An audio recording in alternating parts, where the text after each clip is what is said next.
time where the Prime Minister is set to arrive in Canada from Cyprus today evening. The Prime Minister will be attending the G7 summit on June 16th and 17th at the invitation of Canadian Prime Minister Carney. This would be the Prime Minister's 6th consecutive participation in the G7 summit. I'm going to quickly start off this conversation with Mr. Surinder Singh Lali. I want to understand from you, sir. Many developments have taken place, including the fact that Keir Starmer is now the Prime Minister of the United Kingdom. Carney has now become the Prime Minister of Canada. In the present day context, sir, what are your expectations from this summit? Thank you, Savri. Savri, as we say in English, I told you so. Why am I saying this? Because allow me to first congratulate NewsX, your entire team, including yourself, because we've done enough programs on what we could see sitting in India, but the Trudeau government couldn't. I mean, it's unfortunate that we could see Justin Trudeau take Canada really down south, and for totally uncomprehendable reasons. I mean, he was beholden to, especially with India in our context, he was beholden to this K gang, which are probably a handful of people, and he ended up negotiating the interests between two democracies, two English-speaking countries, two countries, which have such a large diaspora and so much in common.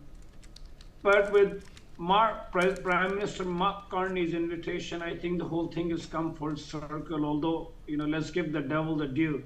It hasn't been easy for him also, because even in his country, his caucus is really bleeding down his throat on why he, gave that belated invite to the Honorable Prime Minister of India. But be that as it may, as long as better self prevails, I've always been a fan of, better late than never. So I think it's a huge. It has huge significance of this G7, because not only are we going to be there, Donald Trump is going to be there, because he's the elephant in the room. Yeah, I correct. mean, the way he's going out guns blazing with his tariffs. Canada has a personal, conversation with him too.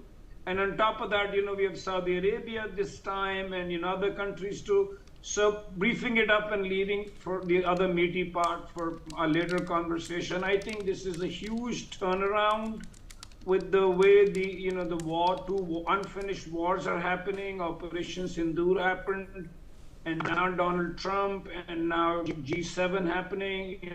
Change of party. So I think this is a lot happening, and a lot of new equations, permutables, and combinations will be formed, for which I'm keeping my fingers crossed, and I'm going to be glued to the TV for the next 2 days with my big pack of popcorn to see how this situation evolves. Thank you, Sauri. Right, absolutely. Ambassador Goyal, I'd like to understand from you, right before, just about a week ago, Canada conducted Project Pelican. Do you think this was perhaps a move or an initiative that was taken by Canada in order to fix the faux pas that Justin Trudeau made during his tenure? What do you make of that? And then also I want to understand from you about your expectations from the G7 summit. As Mr. Lali said, the permutations, the combinations and the relations. Two questions, but I think they belong to the same matrix here really, Saudi. First, let me answer the one which is very simple as far as I'm concerned, is in terms of turnaround from Trudeau regime. In diplomacy, we often have very long memories, if not right in the mind. We have records of what happened even 100 years ago, 150 years ago, because you never know what actually history might bring in, which could prove to be useful in the current context. But there are also times when you need to put aside what happened yesterday for the present. I was at a discussion yesterday where one former minister, my favorite, said that we need to sometimes forget the past to benefit the present. And I think in terms of Canada, this is the line we need to take, focus on the present. Carney, a very different person from you. Let us forget what he did. And I think the fact that after a considerable delay, I would say, but which I was expecting, that Carney called Prime Minister to invite him personally for the summit, does indicate that he wants to bring in a change. Let us leave it there. Let us see what happens. It is not always good to forecast things when things have not even begun to happen. But I have great expectations from Carney. Coming to G7. G7, if you recall, again, a bit of history here, established in 1975 as a response to oil crisis. Isn't it rather ironical that the countries which were responsible for the oil crisis in 1975 are present at G7 as guests? Shows you how much things have changed. And we need to take into account those changes. G7 began as a kind of a grouping of industrially developed economies who were facing the oil crisis, and they had to basically protect their economies against that crisis.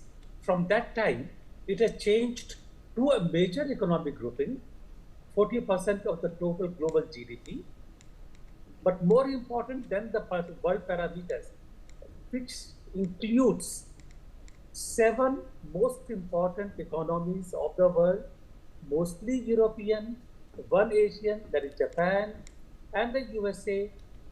What is common between them? They are all quote unquote democratic countries. They are all part of a Western alliance.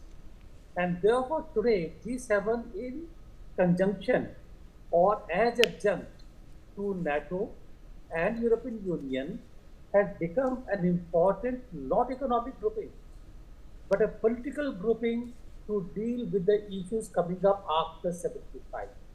Now, look at the major issues here, and I will come to India in a moment on that thing. And please do stop me if you think I'm taking too long. But the fact is, Gaza, now Israel, Iran, what is happening there? Those things have plunged the whole world into a kind of darkness, which people are expecting to lead to World War III. Israel has attacked the nuclear installation, the nuclear infrastructure. Nobody is talking about the ramifications of that. When, if you remember, India and Pakistan, we were at war, quote unquote, again, Operation Sindhu. The whole world was getting worried about what will possibly happen if there is a nuclear war. And today, Israel is actually doing that in Iran. And there are speculations that there are radioactive ramifications here. So for G7 this time, the issues are not going to be just economic. The issues are going to be mostly the liberal world order where it is going at the moment. There are huge changes. China is coming up. China is there to really give a huge contest to USA, as evident in the fact that USA had to make compromises on the trade deal with China. So issues are going to be political, where the liberal world order is going to be.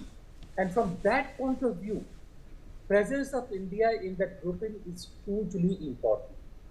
It is hugely important for 2 reasons.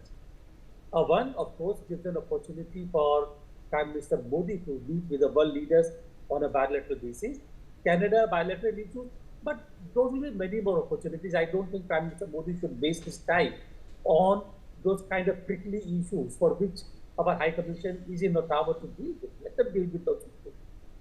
But understand what is going on in the minds of these world leaders as far as India is concerned. Remember that during the Operation Sindhu, while everybody was actually sympathizing with India for Pahalgam, not one country condemned what Pakistan did. Not one country held Pakistan responsible for the international terrorism, even the USA, which has been affected. Therefore, it is important for India to understand where that is going. That is number 1. Number 2, India, we want to be a major global player.